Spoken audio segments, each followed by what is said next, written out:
Class में हम लोग एक नया टॉपिक मोमेंटम पढ़ने वाले हैं और मोमेंटम पढ़ने का मतलब ही यही है कि आप धीरे धीरे फर्स्ट लॉ की तरफ सेकंड लॉ ऑफ न्यूटन की तरफ मूव कर रहे हैं, यानी न्यूटन सेकंड लॉ की तरफ आप मूव कर रहे हैं। लिखिए, momentum of a body is the quantity of motion,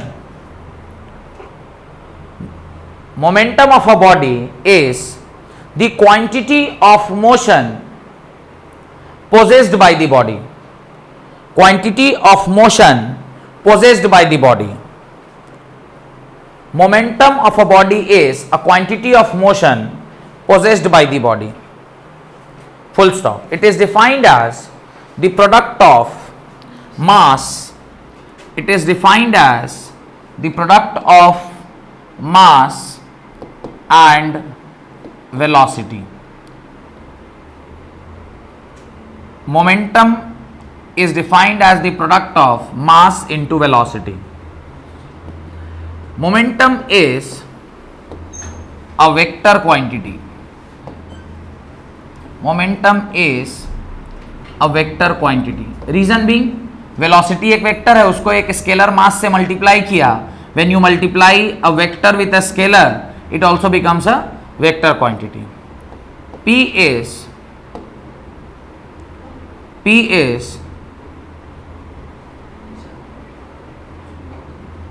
इसका यूनिट क्या होता है? Unit of P is, unit of momentum is kg metre per second. The unit of momentum is kg metre per second. Done. और ये इसका ऐसा unit है, CGS unit होगा तो क्या हो जाएगा? Gram centimetre per second. Basically momentum है क्या? ये तो चलिए ठीक है, फॉर्मूला आपने देख लिया कि भाई हाँ ये मोमेंटम होता है, ये आपने देख लिया. बेसिकली मोमेंटम मतलब है क्या? मोमेंटम मतलब क्या है? उसने एक इंग्लिश में बड़ा अच्छा वर्ड बोला, quantity of motion possessed by the body. What do you mean by quantity of motion possessed by the body? इसको सिंपल अगर एक भाषा में समझे तो मान लीजिए कि ए साइसा बाबू यहाँ बैठी हुई हैं और हम ये जो अभी इनका जो एक्सप्रेशन अभी आया मेरे हाथ चलाने पर, ये सेम एक्सप्रेशन उतना नहीं आता अगर मेरा बेटा तेजस हाथ चला रहा होता. क्यों? तेजस अगर पास जाता भी तो इनको डर लगने का कोई स्कीम नहीं था. क्यों? मास कम. हो सकता है उसका हाथ का वेलोसिटी बहुत ज्यादा हो पर मास कम था तो आपको डर नहीं लगता.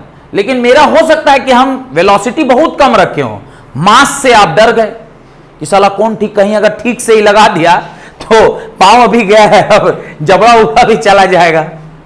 तो ये जो डर आया आपके मन में, ये है momentum. Momentum is product of mass into velocity. कैसे? मान लीजिए कि एक ट्रक है, वो पुराने जमाना वाला ट्रक है, रैकेटी ट्रक, बड़ा वाला ट्रक, एक ट्रक है. अब ये ट्रक का हो सकता है कि स्पीड इतना ना हो, इस ट्रक का स्पीड इतना ना हो. तो ट्रक का अगर स्पीड मान लीजिए थोड़ी देर के लिए 10 मीटर पर सेकेंड है और मास मान लीजिए इसका 1000 किलो होगा, इसका मास मान लीजिए 1000 किलो है. तो अगर मैं इसका मोमेंटम निकालूंगा तो यह आएगा 1000 into 10, that is 10,000 kg metre per second. Speed इसका कम था, बहुत कम. एक दूसरा केस लेते हैं जहां पर एक आदमी एक तो साइकिल पर बैठा हुआ है,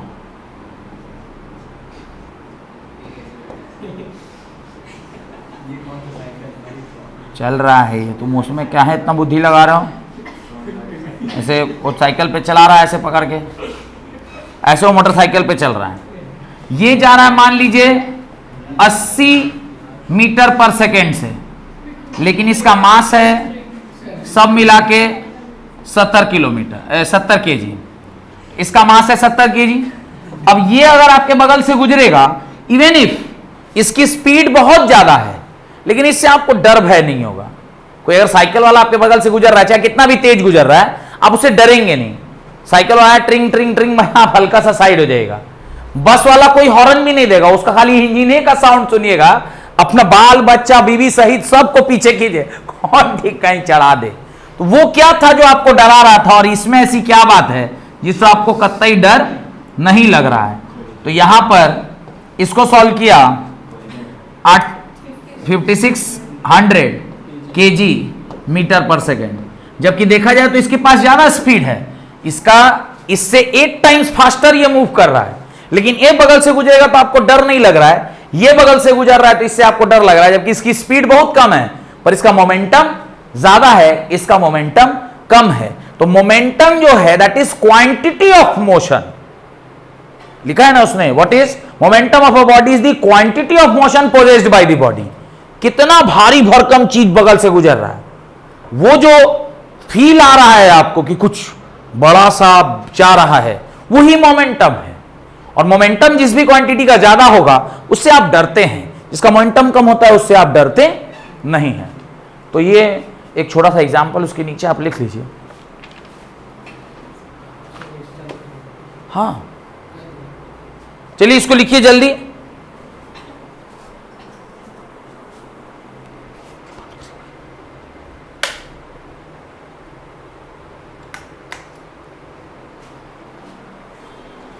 ये कौन गंदा कर रहा है पेपर? साइकिल ऐसा बनाने का जरूरत नहीं है, मैंने कुछ उसके टाइप का ऐसे बना दीजिए। अब वैसा ही साइकिल जो एग्जैक्टली वैसे ही कैसे बनेगा, और हम भी कैसे बनाए हैं, हम भी नहीं दोबारा बोलेगा बनाने तो बना पाएंगे। वही सब वही बना, किस तरह फिजिक्स में कॉन्सेप्ट सीखना है, ना कि टीचर का डायग्राम चेक करना है कि कैसा बनाया है।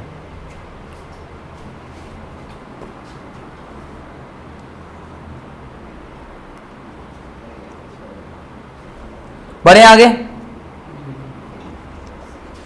Right.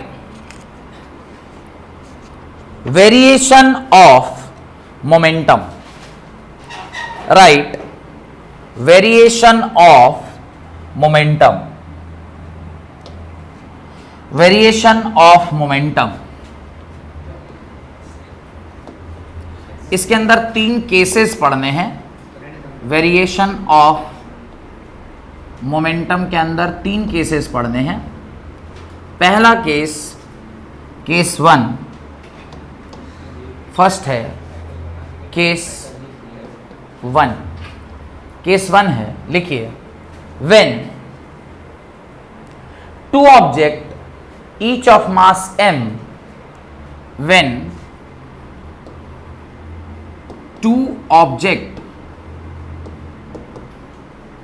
each of mass m, each of mass m is moving with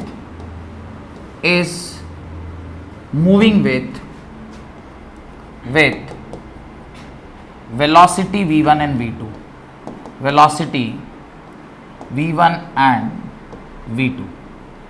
तो क्या होगा, देखिए, जब आप मोमेंटम p1 लिखेंगे ये होगा m इंटू v1, और जो आप मोमेंटम p2 लिखेंगे, लिखेंगे m into v2।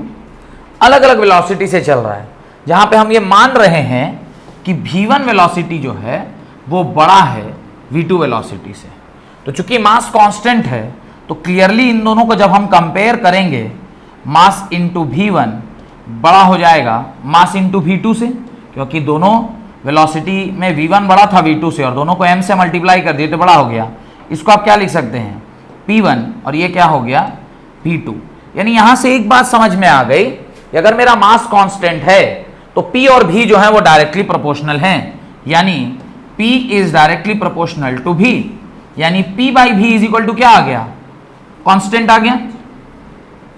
p by v is equal to क्या आ गया, कांस्टेंट आ गया। और p बाई v अगर कांस्टेंट है तो क्या मैं ऐसा लिख सकता हूं, P1 by V1 must be equal to P2 by V2। इसको आप डब्बे में बंद कर लीजिए, इसको आप डब्बे में बंद कर लीजिए, और जब आप इसको डब्बे में बंद करेंगे तो ये प्रोपोर्शनैलिटी साइन, और इसका जब हम लोग ग्राफ बनाएंगे, यहां तक लिखिए, फिर ग्राफ बनाते हैं, मोमेंटम वर्सेस वेलोसिटी का ग्राफ लिख लिए। आप तो गाड़ी पर से नहीं गिरे ना, हाथ में तो चोट नहीं लगा था, ये खाली पाँव में चोट लगा लेकिन असर ऊपर तक है।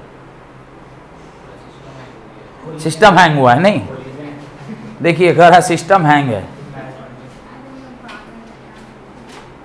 यदि सिस्टम एरर 404, ये है मोमेंटम वर्सेस वेलोसिटी का ग्राफ। तो मास आपने क्या रखा था, कांस्टेंट रखा था, p वर्सेस v का ग्राफ है, और ये चूंकि डायरेक्टली प्रोपोर्शनल है तो ये क्या हो जाएगा, it is a straight line passing through origin. तो लिख दीजिए as velocity is directly proportional to momentum, तो ये फॉलो करता है y is equal to mx का graph, that is a straight line passing through origin, a straight line passing through origin, a straight line passing through origin। Heading डालिए case 2, बढ़े आगे, जल्दी लिखिए case 2।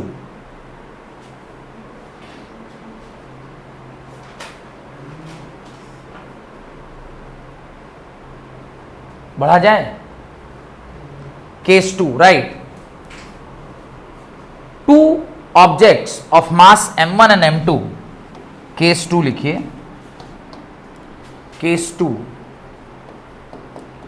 Two masses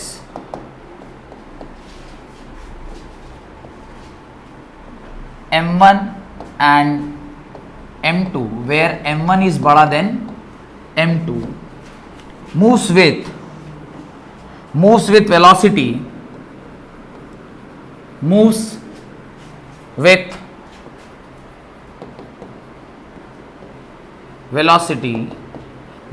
same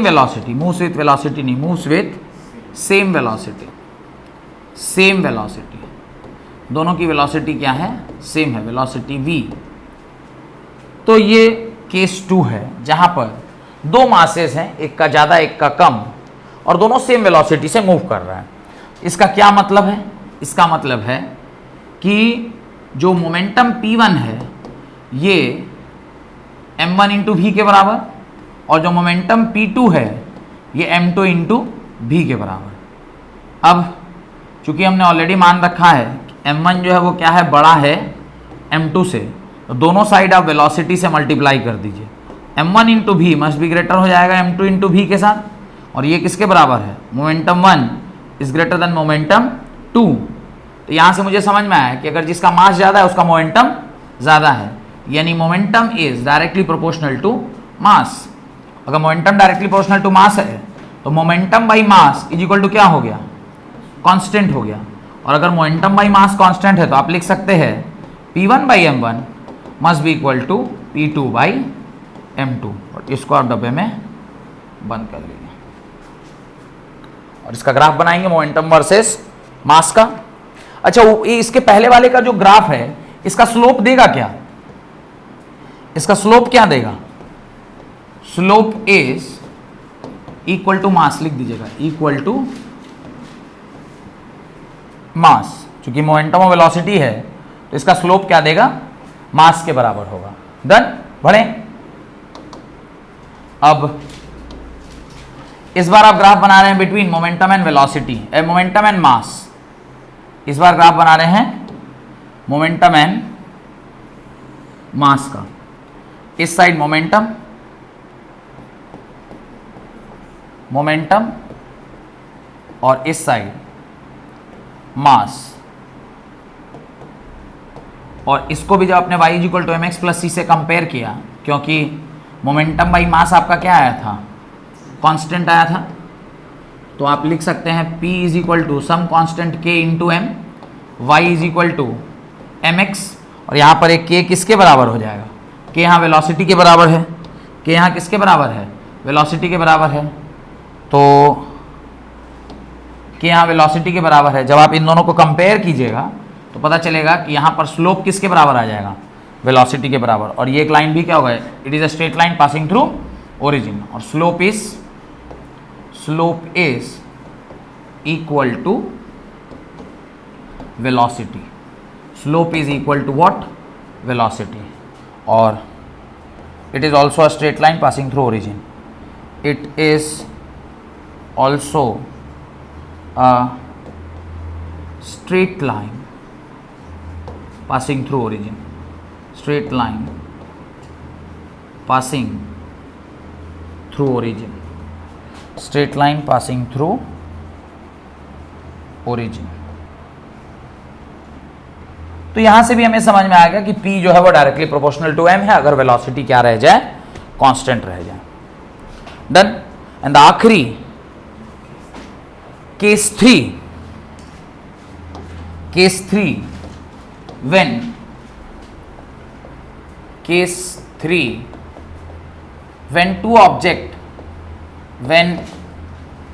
two object moves with same momentum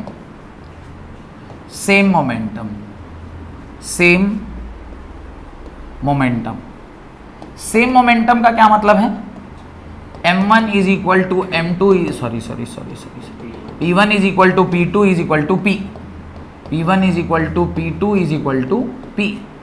that is p1 किसके बराबर है, p2 के बराबर। p1 किसके बराबर है, m1 इंटू v1, और p2 किसके बराबर है, m2 इंटू v2। अगर ये दोनों बराबर हो गए तो p1 अगर p2 के बराबर है तो क्या मैं लिख सकता हूँ, m1 v1 must be equal to m2 v2, और m1 v1 अगर m2 v2 के बराबर है तो आप लिख सकते हैं m भी किसके बराबर हो गया, कांस्टेंट के।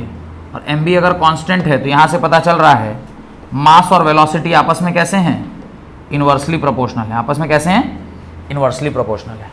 और कोई भी ग्राफ जब इन्वर्सली प्रोपोर्शनल होता है तो इसका मतलब क्या है, एक बढ़ेगा तो दूसरा घटेगा। और जब कोई भी इन्वर्सली प्रोपोर्शनल का ग्राफ बनाइएगा तो इसी पेज पर बना देता हूं, तो कैसा बनेगा ग्राफ, इन्वर्सली प्रोपोर्शनल का ग्राफ बना दीजिए between mass and velocity. Graph बनाइए बिटवीन मास एंड वेलोसिटी।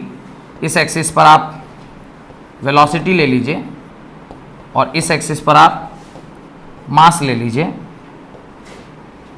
इसका जो ग्राफ बनेगा कैसा बनेगा, ये ऐसा ग्राफ बनेगा। ये कैसा ग्राफ बनेगा, इन्वर्सली प्रोपोर्शनल का ग्राफ ऐसा ही होता है जहां पर P क्या आएगा, इसका जो स्लोप होगा वो P इसका अगर आप कांस्टेंट लेंगे तो ग्राफ ऐसा बनेगा। अब इसका क्या मतलब है, जब मास कम है तो वेलोसिटी ज़्यादा है, और जब मास ज़्यादा है तो वेलोसिटी कम है। यानी mass is inversely proportional to velocity. Mass ज़्यादा, वेलोसिटी कम, मास कम, वेलोसिटी ज़्यादा। और यही कारण है कि आपने देखा होगा जब आप बंदूक चलाते हैं, चलाए तो नहीं होंगे, या कभी मौका लगा होगा एटलीस्ट मेला उला में वो एगो बलून फोड़ने का तो मौका मिलता ही है, जो एक देखते हैं ना बलून फोड़ने वाला मेला में लगा रहता है। जब आप कभी अगर बाई चांस मौका लगे गोली चलाने का, तो जब आप बंदूक चलाइएगा तो यहां पर एक धक्का लगता है, रिकॉयल बोलते हैं उसको, रिकॉयल वेलोसिटी।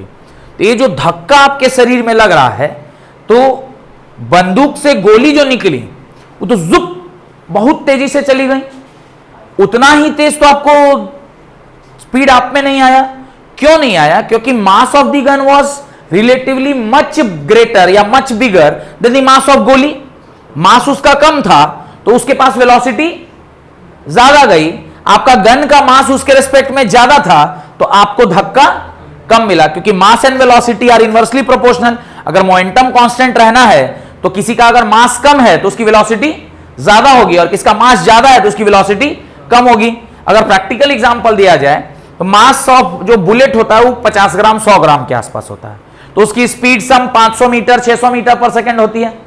वेयरएज जो बंदूक होता है वो 5 किलो 6 किलो का होता है, तो उसके रेस्पेक्ट में उसकी वेलोसिटी बहुत कम 0.1 और 0.2 मीटर पर सेकंड के आसपास में आता है, तो वो काफी कम वहां पर आपको स्पीड उसमें देखने को मिलता है। क्लियर? तो ये जल्दी से आप इस एग्जाम्पल को लिखिए।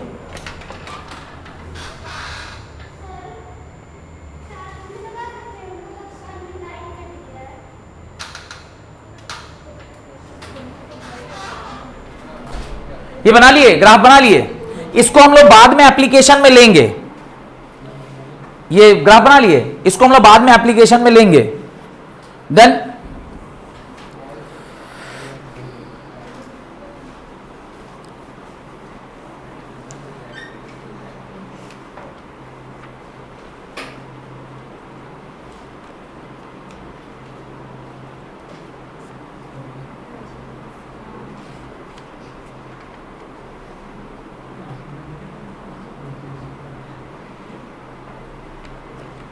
हेडिंग डालिए,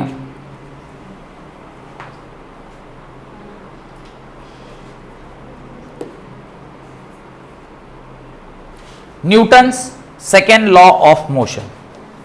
हेडिंग डालिए, Newton's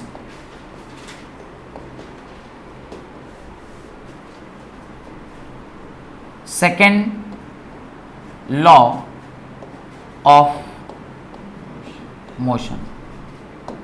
Newton second law of motion, Newton second law of motion.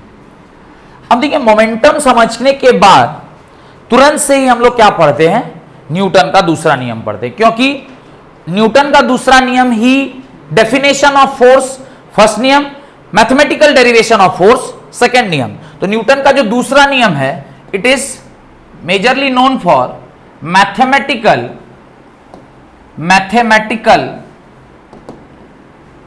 derivation of force, derivation of force। ये मैथमेटिकल डेरिवेशन ऑफ फोर्स है। First law is definition of force, second law is mathematical derivation of force. Mathematical derivation कि F is equal to क्या, वो हम लोग को देखना है। Like this law states that the rate of change of momentum of a body, the rate of change of momentum of a body is directly proportional to external force applied, is directly proportional to the external force applied on the body. This law states that the rate of change of momentum of a body is directly proportional to the external force applied on the body, and the change takes place in the direction of applied force, and the change takes place in the direction of applied force। अब जरा board पर ध्यान से देखिए, कह रहा है ये जो फोर्स होता है ये डायरेक्टली प्रोपोर्शनल होता है rate of change of momentum, rate of change of momentum. जैसे ही रेट लग गया मतलब डिवाइडेड बाय टाइम तो होगा ही होगा। तो ये rate of change of momentum है। इसको जब आप प्रोपोर्शनैलिटी को इज इक्वल टू कीजिएगा, एक प्रोपोर्शनैलिटी कांस्टेंट के आएगा delta p by delta T, और के का वैल्यू अगर आप 1 ले लीजिएगा तो फोर्स आपका क्या निकल के आ जाएगा, F is equal to change in momentum by change in time period. और ये आपका फोर्स का मैथमेटिकल डेफिनेशन हो गया। This is the mathematical definition of force where K is proportionality constant, उसका वैल्यू 1 ले लीजिए।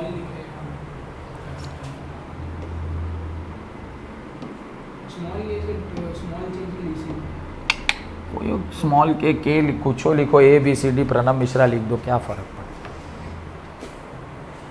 पड़ता। लिखना है कि कोई कांस्टेंट आया है वहाँ, ये A लिखा, B लिखा, C लिखा, उसे कोई फर्क नहीं पड़ेगा। डन। अब ये जो कार्यक्रम होता है ये जनरली बहुत कम समय के लिए होता है। जब कभी भी आप किसी सिस्टम पे मोमेंटम कंजर्व करते हैं, मोमेंटम कंजर्वेशन का क्या मतलब होता है पहले वो समझा देता हूं। मोमेंटम कंजर्वेशन का मतलब होता है, बस एक लाइन में समझिए कि आप कई जगह पर मोमेंटम को क्या कर सकते हैं, कंजर्व कर सकते हैं। पढ़ेंगे वैसे ये टॉपिक को, momentum conserve, RVE, momentum conserve करते हैं। मोमेंटम कंजर्व करने का मतलब है कि net initial momentum must be equal to net final momentum. Net initial momentum final momentum के बराबर है, तो क्या मैं ऐसा लिख सकता हूं कि p f minus p i is equal to zero. दोनों अगर बराबर है तो ये इसका डिफरेंस जीरो होगा। इसका डिफरेंस जीरो मतलब चेंज इन मोमेंटम किसके बराबर? जीरो के बराबर। चेंज इन मोमेंटम तभी जीरो होता है जब किसी सिस्टम पे एफ एक्सटर्नल क्या हो जाए? जीरो हो जाए। क्यों? क्योंकि F external is equal to, अभी आपने पढ़ा किसके बराबर होता है? Dp by d t, delta p by delta t के बराबर। अगर किसी सिस्टम का एफ एक्सटर्नल जीरो है तो मैं कह सकता हूं कि उसका डेल्टा पी क्या होगा? जीरो होगा। चेंज इन मोमेंटम जीरो मतलब initial momentum must be equal to final momentum, और अगर इनिशियल मोमेंटम फाइनल मोमेंटम के बराबर है तो मैं मोमेंटम को क्या कर सकता हूं? कंजर्व कर सकता हूं। तो जब कभी भी आप मोमेंटम कंजर्व करते हैं उस टाइम पे एक क्षणिक पॉइंट पर भी, मतलब किसी एक पर्टिकुलर क्षण पर भी अगर उसके ऊपर कोई एक्सटर्नल फोर्स काम नहीं कर रहा है तो उस क्षण पर भी आप मोमेंटम को क्या कर सकते हैं? कंजर्व कर सकते हैं। क्षण मतलब इंस्टेंट, इंस्टेंट मतलब very small interval of time. तो अगर मैं very small interval of time की बात करूं, very small interval of time लिखिए, for a very small time interval, small time interval, तो आप डेल्टा टी पर लिमिट लगा दीजिए। Limit delta T tends to zero, मतलब डेल्टा टी वेरी स्मॉल हो गया, delta T tends to zero. और जब आप इसी फोर्स एक्सटर्नल पर limit delta T tends to zero कर देंगे, किस एक्सप्रेशन में? Delta p by delta t, बढ़े आगे यहां तक लिखे, जल्दी जल्दी लिखिए। ये टॉपिक थोड़ा बाहर चला गया, उसका कारण है सिर्फ ये समझाना चाहता था आपको कि वेरी स्मॉल टाइम इंटरवल के लिए भी अगर किसी सिस्टम पे नेट फोर्स अगर जीरो हो तो आप वहां पे मोमेंटम कंजर्व कर सकते हैं। Very small time period, very small time period के लिए अगर ऐसा कुछ होता है तो क्या होगा एफ एक्सटर्नल का डेफिनेशन, वो अभी हम लोग लिखने की कोशिश कर रहे हैं। बढ़े आगे। अब इसके बाद आप लिखिएगा F external is equal to d p by d t, और ये एफ एक्सटर्नल का फॉर्मूला है, d p by d t. अभी के बाद आपसे कोई पूछेगा F external is equal to, तो बिग चेंज है तो delta p by delta t, small change है तो d p by d t. ज्यादातर केसेस में ये चेंज कैसा रहने वाला है? स्मॉल रहने वाला है, इसलिए एफ एक्सटर्नल का फॉर्मूला आप क्या लिखिएगा? D p by d T. यानी मोमेंटम के फंक्शन को जब आप एक बार डिफरेंशिएट करते हैं तो आपको क्या मिलता है? फोर्स मिलता है। क्लियर? मोमेंटम का फंक्शन को आप एक बार क्या करते हैं? डिफरेंशिएट करते हैं तो आपको क्या मिलता है? फोर्स मिलता है। यहां तक कोई डाउट नहीं? अब जरा ध्यान से देखिए, अगली लाइन पर F external is equal to d p के जगह पे क्या मैं मास इंटू वेलोसिटी लिख सकता हूं? अभी थोड़ी देर पढ़ा है आपको मोमेंटम। ये मोमेंटम पढ़ाने का कारण ही यही था क्योंकि हमको फोर्स एक्सटर्नल में क्या लेना था? डीपी बाई डी लेना था। तो अगली लाइन पे एफ एक्सटर्नल, यहां पे मास बॉडी का कांस्टेंट है, मैं इसको डीवी बाई डी लिख दूं, कोई दिक्कत? अगली लाइन पे F external is equal to mass, और डीवी बाई डी आप क्या जानते हैं? एक्सेलरेशन। यहां से क्या निकल के आ गया? Force is equal to mass into acceleration. तो ये जो फोर्स इज इक्वल टू मा आप लोग यूज करते थे, ये यहीं से आया है। फोर्स किसके बराबर होता है? मा के बराबर होता है। Force is equal to m a. ठीक है? फोर्स मा के बराबर है। वही कौन सा फोर्स मा के बराबर है? External force. इंटरनल फोर्स से उसको कुछ लेना देना नहीं है। एक दो एग्जाम्पल आप लिखिए कहां कहां पे एक्सटर्नल फोर्स और इंटरनल फोर्स आपको देखने को मिलेगा। आप एक ये वाला बहुत पॉपुलर एग्जाम्पल है एक्शन रिएक्शन का। आप देखे होंगे कि एक तो नाव पर एगो बच्चा है, बच्चा आगे जंप किया तो नाव पीछे भाग गया। ऐसे तो सुने होंगे कि नाव, ऐसे एक एग्जाम्पल 9 की 10 क्लास में जब आप फोर्स पढ़े थे वहां पर ये वाला देखे थे कि नहीं देखे थे? जरूर देखे होंगे। कैसे धक्का लगाया, उस पर जंप किया, इधर आ गया, देखे थे? अब ये जो जंपिंग का खेला हो रहा है, जो आपने जंपिंग कराया, इस जंपिंग के केस में कैसे आदमी आगे की ओर गया और नाव पीछे की ओर चला गया? तो पहले ये बात सोचते हैं। ऑब्वियसली जब वो बच्चा ऐसे जंप मार रहा होगा तो उसके पांव से नाव को पीछे धक्का लगाया गया होगा, यानी फ्रिक्शन किसके ऊपर काम किया होगा? नाव के ऊपर। नाव के ऊपर जो फ्रिक्शन लगा होगा उससे नाव उधर गया, और इस पर जो फ्रिक्शन लगा होगा इससे ही जंप मार के कहां चला गया? किनारा पर चला गया। क्लियर? लेकिन फ्रिक्शन इंटरनल फोर्स है कि एक्सटर्नल फोर्स? नाव और बच्चा एक सिस्टम था, क्योंकि नाव पर बच्चा खड़ा था, इसी पर खड़े खड़े उसको धक्का लगाया। बाहर से तो कोई नहीं आया धक्का लगाने, अंदर ही अंदर सब कुछ हुआ। यही बच्चा अपने धक्का लगाया तो एक फ्रिक्शन आगे लगा जिससे इस जंप मार के उधर चला गया, और उसी के बराबर का फ्रिक्शन बोट पर लगा जिससे वो पीछे चला गया। तो एक्सटर्नल फोर्स था कि इंटरनल फोर्स था? इंटरनल फोर्स था। इंटरनल फोर्स आपस में एक दूसरे को क्या कर दिए? कैंसल आउट कर दिए। जबकि अलग अलग बॉडी पर तो फोर्स कैंसल होता नहीं है, लेकिन मैग्नीट्यूड दोनों का समान होगा। अलग अलग बॉडी पर लिखा है तो नेट फोर्स जीरो हो गया। क्योंकि नेट फोर्स जीरो हो गया, इस सिस्टम में बाहर से कोई फोर्स नहीं लगाया गया। बाहर से कोई फोर्स नहीं लगाया गया तो यहां पे आप लीनियर मोमेंटम को क्या कर सकते हैं? कंजर्व कर सकते हैं। यहां पे मोमेंटम क्या होगा? कांस्टेंट होगा। रीजन बीइंग, क्यों? यहां मोमेंटम कांस्टेंट है क्योंकि एफ एक्सटर्नल जीरो है। तो यही बात अभी थोड़ी देर पहले मैंने आपको बताया था कि जहां कहीं भी एफ एक्सटर्नल जीरो होगा वहां पे आप momentum, change in momentum zero, and change in momentum zero मतलब initial momentum must be equal to final momentum, that is F can be conserve. तो इस सिस्टम में फोर्स को आप, मोमेंटम को आप क्या कर सकते हैं? कंजर्व। फोर्सेस इनसाइड ही थे। एक और छोटा सा एग्जांपल देता हूं। आप लोग कुछ एक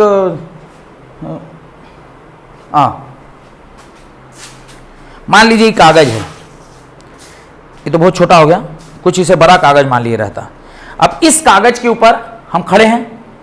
अब इस पर खड़े खड़े आपको हम कह दें कि तुम इसको खिसको, खिसको माने तुम इसको कागज को खिसकाओ बिना जंप किए हुए। कैसे खिसकाइएगा? करा पाइएगा? लेकिन कोई दूसरा आदमी इस पर अगर खड़ा है और आप इस कागज को ऐसा खींचिएगा तो थोड़ा सा उसको खींच सकते हैं। कागज है, मान लीजिए झोला रहता, बोरा रहता, खींच लेते कि नहीं खींच लेते? खींच लेते। आप इसी के ऊपर खड़ा होकर क्यों नहीं इसको हिला पा रहे? सिर्फ कागज पे खड़ा होकर आप इसको हिला क्यों नहीं पा रहे हैं? क्योंकि कागज और आप और क्या हो गए? एक सिस्टम हो गए। आपके और कागज के बीच का जो कांटेक्ट है वो तो इंटरनल फोर्स हो गया। इंटरनल फोर्स से आप किसी भी बॉडी को मूवमेंट के लिए, यानी एफ एक्सटर्नल चाहिए ही चाहिए, इंटरनल फोर्स से आप मूव नहीं कर पाएगा। इसका सबसे बेस्ट एग्जांपल होता है, एक बकेट लीजिए, उसमें आप खड़े हो जाइए और अब आप बकेट को खिसकाने का प्रयास कीजिए। खिसका पाइएगा? नहीं खिसका। जंप नहीं करना है, उसके अंदर खड़ा होकर आपको खिसकाना है बकेट को। बाहर से खड़ा होकर आप बकेट को हिला सकते हैं।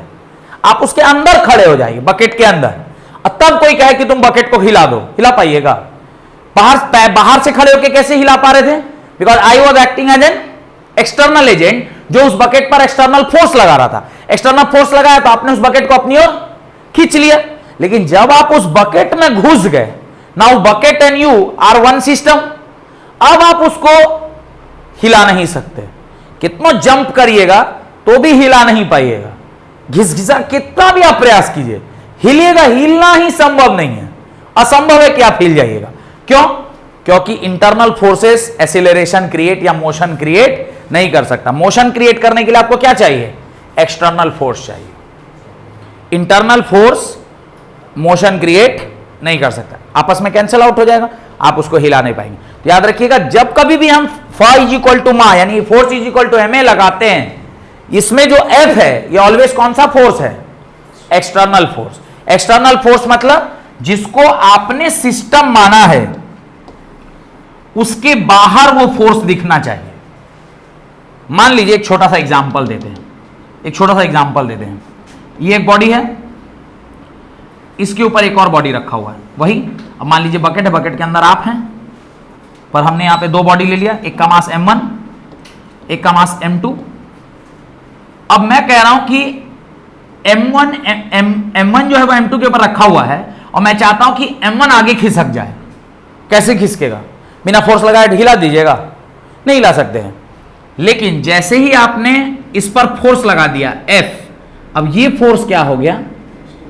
एक्सटर्नल फोर्स हो गया। ये फोर्स एक्सटर्नल फोर्स हुआ। अब इसके वजह से हो सकता है ये भी मूवमेंट में आ जाए।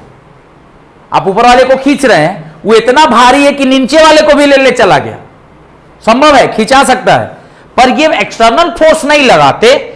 और हमसे कोई कहता कि तुम ये M1 को यहां से मूव करके दिखा दो, इम्पॉसिबल। अपने से कैसे मूव होगा? मतलब ऐसे ही कि दो ठो किताब रखा हुआ है, बिना मूवमेंट के हम कह रहे हैं कि बुक आगे बढ़ जाए, बढ़ेगा? धक्का लगाना होगा ना, हाँ बुक आगे बढ़ेगा। ये जो धक्का आप लगाए, ये कौन सा फोर्स हो गया? External force.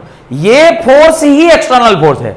यहां पे गलती से भी इंटरनल फोर्स नहीं लिखना है। ऑलवेज कौन सा फोर्स आता है? एक्सटर्नल फोर्स आता है। इतना बात सिर्फ इसी बात समझाने के लिए लिखे कि एक्सटर्नल फोर्स वहां लिखना है, इंटरनल फोर्स नहीं लिखना है। तो सिस्टम जब आप कंसीडर कर रहे हैं, उसको ध्यान देना है कि इज इट इंटरनल और external. Forces always will be written in terms of external force. Net external force किसके बराबर होता है? उस पूरे सिस्टम के मास इंटू एक्सीलरेशन के बराबर। तो इसको स्टेटमेंट में लिख दीजिए, the net external force on the system, the net external force on the system is equal to mass into acceleration, is equal to mass into acceleration। अब force के बारे में कुछ बातें लिखिए। Force is a vector quantity, force is a vector quantity. उसका simple सा logic है, F is equal to mass into acceleration. Acceleration एक वेक्टर क्वांटिटी है, उसको अगर आप स्केलर से मल्टीप्लाई करिएगा तो ओवरऑल क्या आएगा? यही आएगा। जिस डायरेक्शन में एसेलरेशन है, जरूरी नहीं कि उसी डायरेक्शन में ऑलवेज फोर्स लगाया जाए। फोर्स और एसेलरेशन दो अलग अलग डायरेक्शन में हो सकते हैं। इसका बेस्ट एग्जाम्पल क्या है? कोई चीज लुढ़क के नीचे आपकी ओर आ रही है और आप उस पत्थर को रोकने की कोशिश कर रहे हैं। मान लीजिए कोई बहुत बड़ा सा चट्टान है और वो ढुलकते हुए नीचे आ रहा है, आप उसको इधर से फोर्स लगाकर रोकने की कोशिश कर रहे हैं, तो आपका फोर्स किस तरफ है? उस तरफ। और एक्सीलरेशन किधर है? नीचे। दे मे बी इन सेम और अपोजिट डायरेक्शन। ऐसा नहीं है कि जिस डायरेक्शन में हम फोर्स लगाते हैं ऑलवेज मोशन उसी डायरेक्शन में होता है, ऐसा नहीं है। फोर्स अलग डायरेक्शन में और एक्सीलरेशन अलग डायरेक्शन में हो सकता है। पहला, force is a vector quantity. दूसरा, unit of force is newton. चूंकि ये न्यूटन के द्वारा दिया गया था, इसीलिए इस क्या है? न्यूटन है। और इसी न्यूटन को आप क्या लिखते हैं? KG metre per second square. ये जो इसका यूनिट था, ये इसका एसआई यूनिट था। ये कौन सा यूनिट था? एसआई यूनिट था। इसका एक सीजीएस यूनिट भी होता है, इसका एक सीजीएस यूनिट होता है। पता है सीजीएस यूनिट क्या है? डाइन। देखिए कोई डाइन तो बोली, डाइन होता है। सीजीएस यूनिट क्या होता है? डाइन होता है। और ये डाइन किसके बराबर? Gram centimetre per second square. और ये इसका कौन सा यूनिट है? सीजीएस यूनिट है। ये इसका सीजीएस यूनिट है। 1 newton is equal to how many dyne? 10⁵ dyne. एक आध को डाइन से नहीं काम चलेगा, 10⁵ डाइन। तो समझ सकते हैं न्यूटन कितना पावरफुल आदमी रहा होगा। 10⁵ डाइन 1 न्यूटन के बराबर है। तो कितना बड़ा वो साइंटिस्ट था कि लोग एक ठो वाइफ मतलब डाइन नहीं संभाल पा रहा है। और 10⁵ मतलब लगभग 10,000। 10,000 की 1 लाख? 1 लाख। बताइए 1 लाख। प्रभु, ऐसे ही आदमी को प्रभु बोला जाता है, नहीं? गोट, GOAT। हाँ, हो गया। बढ़े आगे? कोई डाउट है तो पूछिए। नहीं? उसके बाद एक दो चीज और लिख लीजिए। 1 kg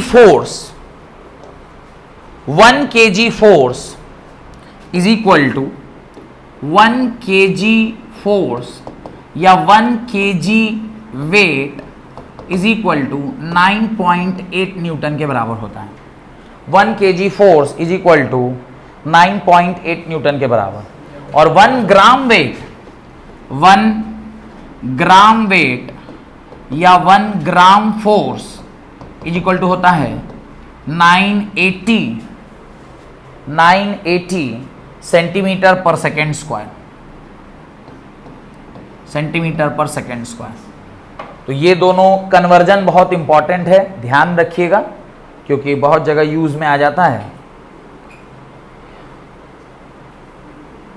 हेडिंग डालिए न्यूटन्स लॉ, ये तो ध्यान रहेगा, एक ही जगह सारा लिख देता हूं। 1 न्यूटन इज इक्वल टू और क्या होता है 10⁵ dyne. 1 newton is equal to होता है 1 kg metre per second square, और 1 डाइन इज इक्वल टू क्या होता है 1 सेंटीमीटर पर 1 gram centimetre per second square, 1 gram centimetre per second square. ठीक है, ये लिख दीजिए। हेडिंग डालिए Newton second law in component form. Newton second law in component form. Newton's second law in component form. Component, हाँ एक minute, Newton second law in component form. क्या बोले?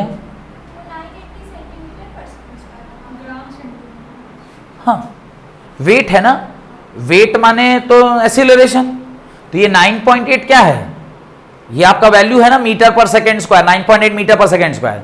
तो 1 kg वेट, 1 kg वेट मतलब 1 kilo पर कितना wait लगेगा, तो 1 किलो पर मास इंटू ग्रेविटी लगेगा, 1 into 9.8, 1 into 9.8 is 9.8 Newton. Similarly 1 gram wait है या 1 ग्राम फोर्स है, तो 1 ग्राम में तो फिर वो 9.8 नहीं होके डिवाइडेड बाई 1000, तो वो जो 1000 हुआ है उसी की वजह से 980 आ गया, लेकिन मीटर को सेंटीमीटर में चेंज किए तो वहां से सेंटीमीटर आ गया और सेकंड आ गया। नहीं ग्राम का जरूरत नहीं है ना, क्योंकि ऑलरेडी इसमें कहां लिख दिया आप केजी, इसमें ग्राम वेट है।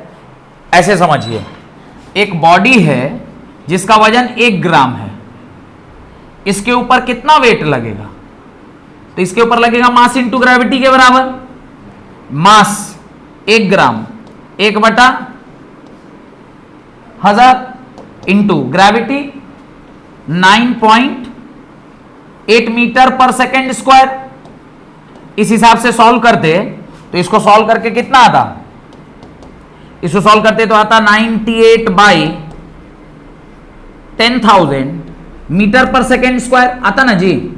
और आगे बढ़िए 98 डिवाइडेड बाई 10,000, मीटर को सेंटीमीटर में बदलिएगा कितना होगा 10⁶।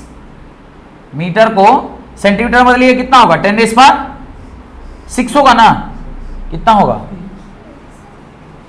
मीटर का 100 होगा, 100 ना, 100 से 100 ये दोनों कट गया, ये क्या आया 0.98 आ गया, 0.98 सेंटीमीटर पर सेकेंड स्क्वायर। इसी किसी गड़बड़ हो रहा है।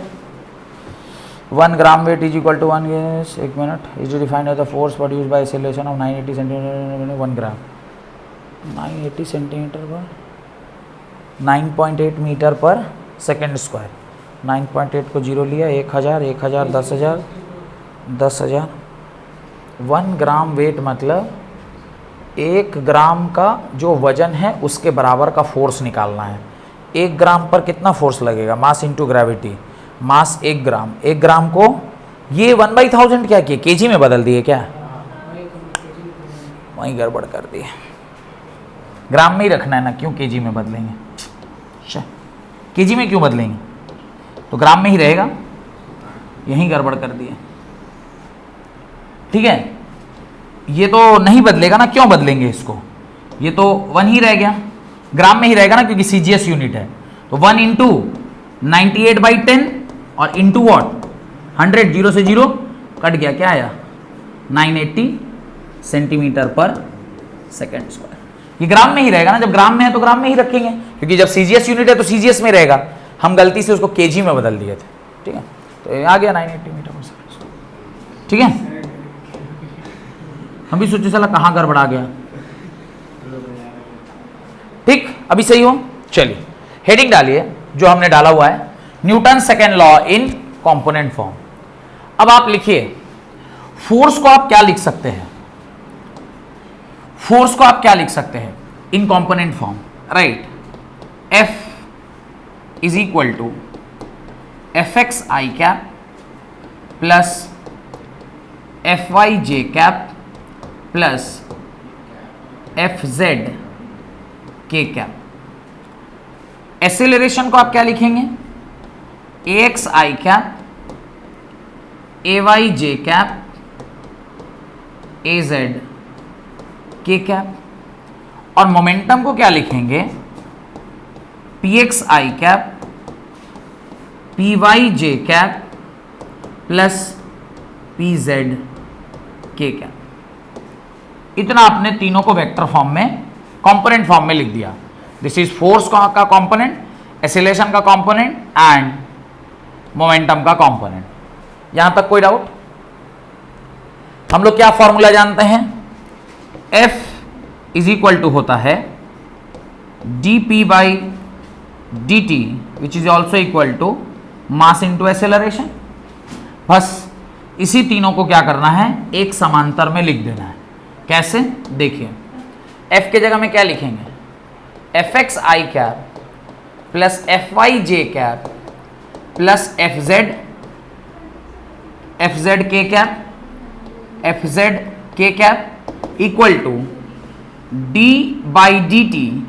P के जगह पे कंपोनेंट फॉर्म में क्या लिखेंगे, Px i cap plus Py j cap plus Pz k cap which is also equal to mass into acceleration को क्या लिखेंगे, Ax i cap plus Ay j cap plus Az k cap. लिखेंगे नहीं लिखेंगे? अब आप एक काम कीजिए, सारे एक मिनट, उससे पहले एक स्टेप और करना होगा। यहां लिखिए Fx i cap plus Fy j cap plus Fz k cap is equal to, इसको खोल दीजिए, खोलिएगा तो क्या होगा, dpx by d t i cap plus dpy by d t j cap plus dpz by d t k cap plus, इसको भी खोल दीजिए, max i cap plus may j cap plus mazk cap. यहां तक तो लिख सकते हैं, डन।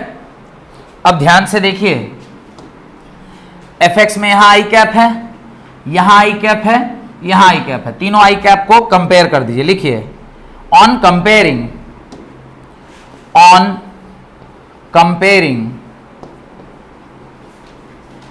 the individual components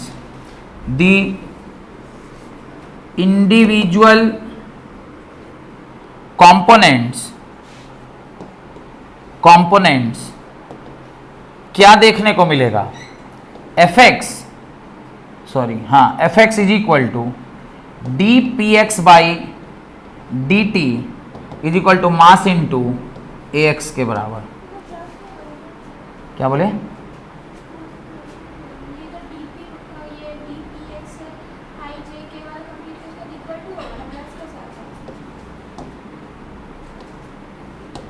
हो गया, बड़े आगे। तो ये आपने किसको कंपेयर किया, x को।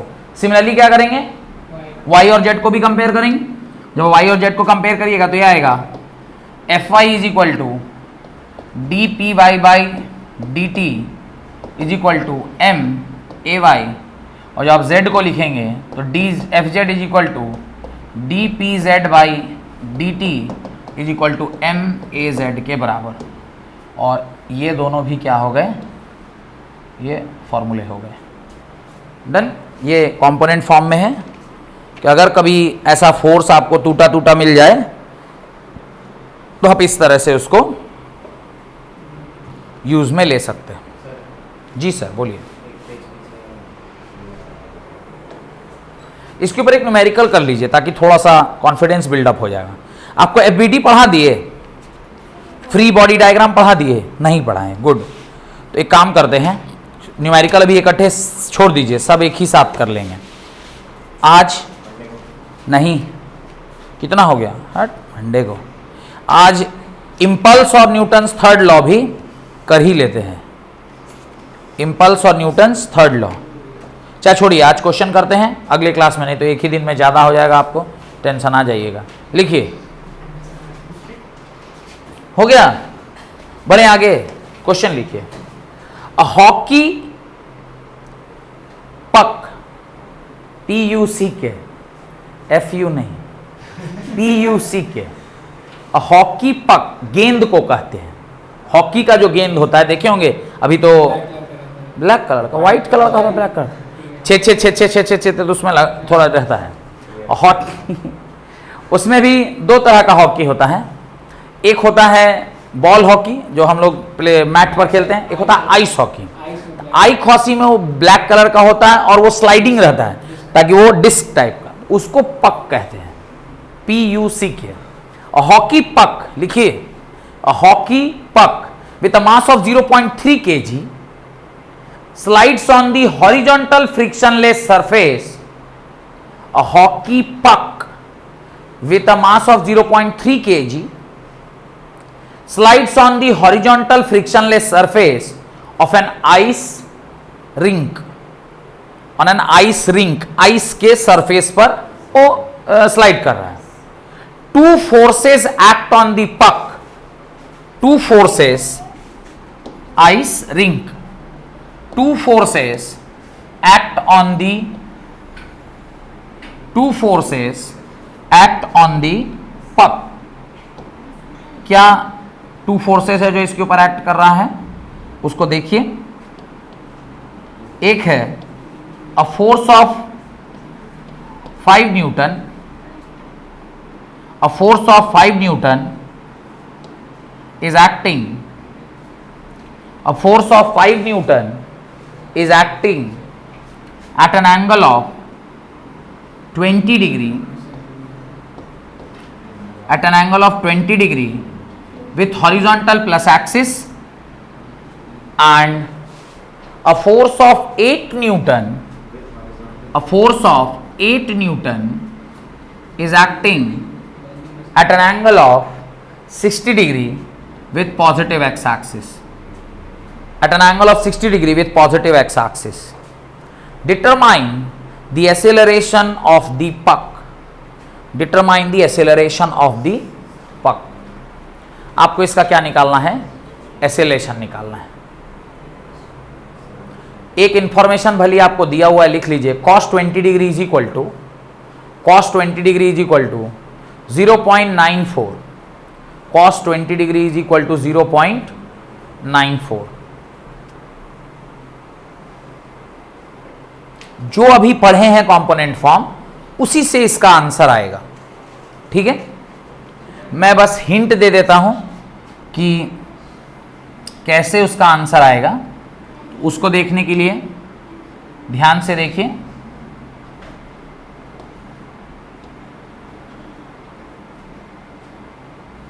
कि इसका आंसर कैसे आएगा, मैं समझा देता हूं कि इसका आंसर कैसे आएगा। आपको एक्सेलरेशन निकालना है, नेट एक्सेलरेशन। नेट एक्सेलरेशन होगा एक्स का होल स्क्वायर प्लस AY का whole square plus 2AX AY cos 90 degree के बराबर। ठीक है, cos 90 क्या होता है, cos 90 होता है 0।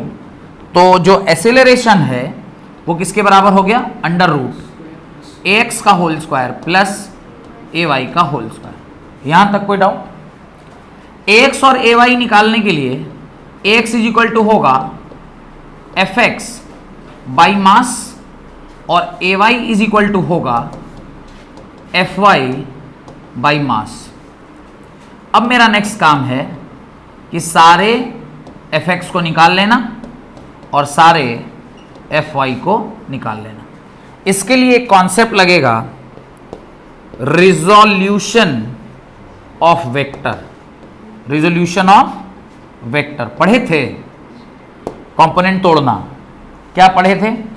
अब ये अगर मेरा फोर्स है तो इसके दो कंपोनेंट होंगे, एक ऊपर आएगा जिसका नाम होगा 8 sin 60 और इस तरफ एक फोर्स आएगा उसका नाम होगा 8 cos 60, हाँ कि ना। सिमिलरली इसका दो कंपोनेंट टूटेगा, इसके भी दो फोर्स आएंगे, एक आएगा इसका कितना था 5 था 5 cos 20 और इधर कितना आएगा 5 sin 20, हाँ कि ना। समझ आ रहा है, समझ आ रहा है। अब ये जो दोनों आया है ये fx है और इन दोनों को माइनस करके जो आएगा वो fy होगा। समझ रहे हैं कि नहीं समझ रहे हैं? तो अभी जो पढ़ाए हैं उसी पर है ना। अब fx देखिए, summation fx is equal to, दो फोर्स है आपके पास, कौन कौन सा, 8 cos 60, 8 cos 60 degree plus 5 cos 20 degree. cos 60 होता है 1/2 प्लस 5, इसकी वैल्यू 0.94 हमने दे रखी थी। 4 प्लस इसको मल्टीप्लाई करिए 4 पॉइंट कुछ आएगा, देखिए तो कितना आ रहा है f ऑफ x 4.70, कितना आ रहा है, और इन दोनों को जब आप जोड़िएगा तो ये आएगा 8.7 न्यूटन। तो ये इधर आ गया। सिमिलरली समेशन fy में अब थोड़ा बुद्धि लगाना होगा, इसको अलग से सॉल्व कीजिए। ये कितना आ रहा है 8 इंटू साइन 60 √3/2 यानी 4√3, और इसको भी कीजिए तो साइन 20 भी लगेगा। साइन 20 का वैल्यू लिख लीजिए 0.34 होता है, साइन 20 का वैल्यू लिख लीजिए 0.34, इसको भी चेक करिए 0.34। हमको लगता है जब इसको आप मल्टीप्लाई करिएगा तो ये छोटा आएगा, ये कितना आएगा 2 के आसपास आना चाहिए। करिए तो थोड़ा मल्टीप्लाई, 5 4 जा 20, कितना आ रहा है 1.7 न्यूटन आ गया। और इसको सॉल्व कीजिएगा तो 4 इंटू 1.73, 4 इंटू 1.67 के आसपास, यानी ऊपर वाला बड़ा है नीचे वाला छोटा है। तो fy जब आप निकालिएगा तो कैसे निकालिएगा, 8 साइन 60 प्लस की माइनस 5 साइन 20 डिग्री। ये आपने सॉल्व किया था 4√3, ये आपने सॉल्व किया था 1.7, 4√3 में 4 इंटू 1.732 डाल के माइनस 1.7 कर दीजिए। ये जो मेरे को लग रहा है 3 इंटू 1.7 आंसर होगा, 3 इंटू 1.7 करिएगा तो आंसर आएगा 5.22 न्यूटन। कितना आ रहा है 5.22 न्यूटन। अब क्या आपके पास fx fy निकल गया, आपने वहां पर लिखा था fx और fy जब निकल गया तो दोनों को किससे डिवाइड कर दीजिएगा, मास से, तो क्या निकल के आ जाएगा ax ay, और उसको इस फॉर्मूले में डाल दीजिए तो क्या निकल के आ जाएगा। समझ में आया कैसे सॉल्व होगा। अब धीरे धीरे ऐसे ही टाइप का क्वेश्चन आपको सॉल्व करने की आदत डालनी है, बड़े बड़े सवाल, छोटा छोटा सवाल नहीं। चलिए जल्दी इसका आंसर बताइए, लास्ट आंसर क्या निकलेगा।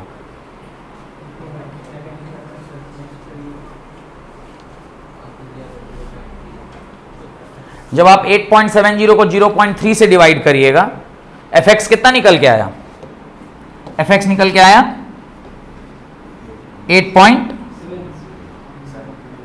8.7 और ये आया 5.22। तो ax कितना होगा, ax जब आप निकालिएगा तो ax आएगा 8.70 डिवाइडेड बाई मास कितना दिया है 0.3, मास 0.3 दिया है। जब आप इसको सॉल्व कीजिएगा आंसर आएगा 29। तो ax कितना आ गया 29 metre per second square. Similarly जब आप ay निकालिएगा तो ये आएगा 5.22 डिवाइडेड बाई 0.3। ay कितना आ रहा है, ay जब आप सॉल्व कीजिएगा आएगा 17.4, यह आएगा 17.4 मीटर पर सेकेंड स्क्वायर। अब ax और ay एक बार आपको मिल गया तो a इज इक्वल टू आपने फॉर्मूला क्या लिखा था, ax का होल स्क्वायर प्लस ay का होल स्क्वायर। तो a is equal to under root 29 का होल स्क्वायर प्लस 17.4 का होल स्क्वायर। सारी वैल्यूज़ को सॉल्व करके जब आप लिखेंगे तो आंसर आएगा 33.8 metre per second square. And this is your final answer. But acceleration vector होता है कि स्केलर होता है? तो ये तो उसका मैग्नीट्यूड निकला। जब कभी भी कोई वेक्टर पूछा जाता है, माने कोई वेक्टर क्वांटिटी आपसे सवाल में पूछेगा, तो आपको दोनों चीज बताना है, क्या क्या? मैग्नीट्यूड। तो अब वो कैसे निकलेगा? तो tan थीटा क्या होता है? tan थीटा होता है perpendicular by base, that is ay by ax। ay कितना दिया है? ay था 17.4 डिवाइडेड बाई 29। इसको सॉल्व करिएगा तो डिवाइड करके आता है, कितना आ रहा है देखिए जरा, इसको डिवाइड करके बताइए कितना आ रहा है। तो थीटा क्या हो जाएगा? tan इनवर्स, जो भी आप इसको डिवाइड करके लेके आएंगे। कर रहे हैं कि मैं निकालूं कैलकुलेटर? डिसिप्लिन मैथ्स कैलकुलेटर क्या है?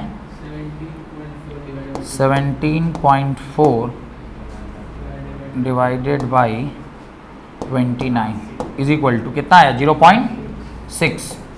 और theta is equal to tan inverse 0.6 is equal to होता है 31 डिग्री के बराबर। तो आपका जो फाइनल आंसर होगा वो कितना होगा? वहीं तक आपको छोड़ना है। ये तो हम बुक में देख लिए तो 31 लिख दिए, आप लोग यहीं पर छोड़ना। मैं भी अगर बच्चा आपकी तरह रहता तो मैं यहीं छोड़ देता। मेरे क्या पता tan पर 0.6 क्या होता है, किसी को नहीं पता, कैलकुलेटर ही बता सकता है। तो यहीं पर छोड़ना है। बुक में दिया था तो मैंने देख के लिख दिया 31 डिग्री।